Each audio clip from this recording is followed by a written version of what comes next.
કેન્દ્રીય જળશક્તિ મંત્રી સી.આર. પાટીલે સ્વચ્છતા અભિયાન હેઠળ સુરતા-પટારા વિસ્તારમાં આવેલ ઉમરાવનગર ખાતે જાહેર રોડ પર ઝાડુ લગાવીને સફાઈ કરી. આ દરમિયાન પોલીસ કમિશનર એમ. નાગરાજન પણ તેમની સાથે જોડાયા હતા. પ્રધાનમંત્રી નરેન્દ્ર મોદીના સુરત આગમનના એક દિવસ પહેલા આ અભિયાન હાથ ધરાયું હતું, જેથી શહેરીજનોને સ્વચ્છતાનો સંદેશ આપવામાં આવ્યો.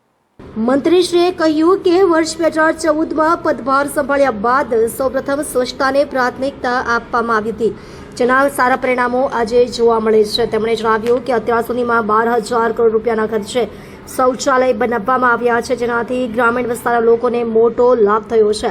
સી.આર. પાટીલે ઉમેર્યું કે આજે સુરત શહેર સ્વચ્છતામાં દેશમાં પ્રથમ ક્રમે છે અને આ સિદ્ધિ પાલિકાના અધિકારીઓ, પદાધિકારીઓ તેમજ સફાઈ કર્મીઓના સંયુક્ત પ્રયાસને કારણે મળી છે.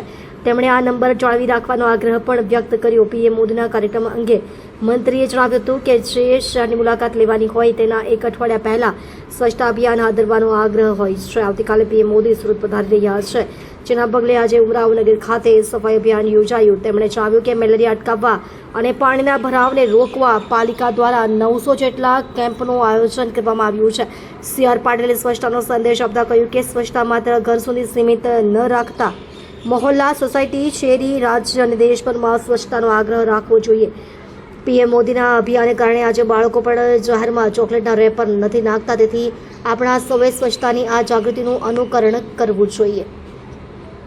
આજે જ્યારે સ્વચ્છતાનું પહેલું બિરુદ પ્રાપ્ત કર્યું છે, ત્યારે સફાઈ કર્મી સુરત શહેરના એમના અધિકારી, પદાધિકારી બધાએ મળીને જે મહેનત કરી છે એના કારણે આ પ્રથમ નંબરે આજે સ્વચ્છતામાં સુરત છે.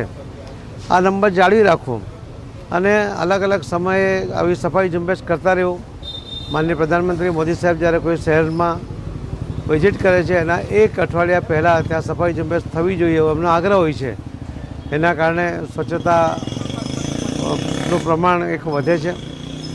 આવતીકાલે માનનીય પ્રધાનમંત્રી મોદી સાહેબ જ્યારે સુરત પધારી રહ્યા છે, ત્યારે આ એક અઠવાડિયાથી મહાનગરપાલિકા એના અધિકારી કર્મચારીઓ સાથે મળીને ભારતીય જનતા પાર્ટીના સૌ આગેવાનો અને કાર્યકર્તાઓ મળીને સફાઈ ઝુંબેશ આદરી છે. આજે પણ ઉમરાવનગરની અંદર આ સફાઈ માટે આ વિસ્તારના કોર્પોરેટરશ્રીઓ અને સૌ કાર્યકર્તાઓ, કર્મચારીઓ સાથે છે. મ્યુનિસિપલ કમિશનરશ્રી પોતે પણ અહીંયા આમાં રસ લઈ રહ્યા છે. સાથે સાથે મેલેરિયા ન થાય એના માટે, પાણીનો ભરાવો ન થાય એની જાગૃતિ લાવવા માટે પણ એમણે લગભગ આખા શહેરમાં 900 જેટલા કેમ્પ કર્યા છે. એ ખૂબ અભિનંદનને પાત્ર છે. ફરીથી હું સૌ નાગરિક ભાઈ બહેનોને વિનંતી કરું છું કે સ્વચ્છતા આપણા ઘર પૂરતી મર્યાદિત ન રાખતા આપણા મોહલ્લામાં, આપણા શહેરમાં, આપણા રાજ્યમાં, આપણા દેશમાં સ્વચ્છતાનો આગ્રહ કરવો જોઈએ. આજે બાળકો પણ જાગૃત થયા છે. મોદી સાહેબના અભિયાનને કારણે હવે ચોકલેટ ખાઈને રેપરે લોકો ગમે ત્યાં નથી નાખતા. ત્યારે આપણા સૌની તો ખાસ વિશેષ ફરજ છે કે આપણે પણ એમની જે જાગૃતિ આવી છે એનું અનુકરણ કરવું જોઈએ. ધન્યવાદ.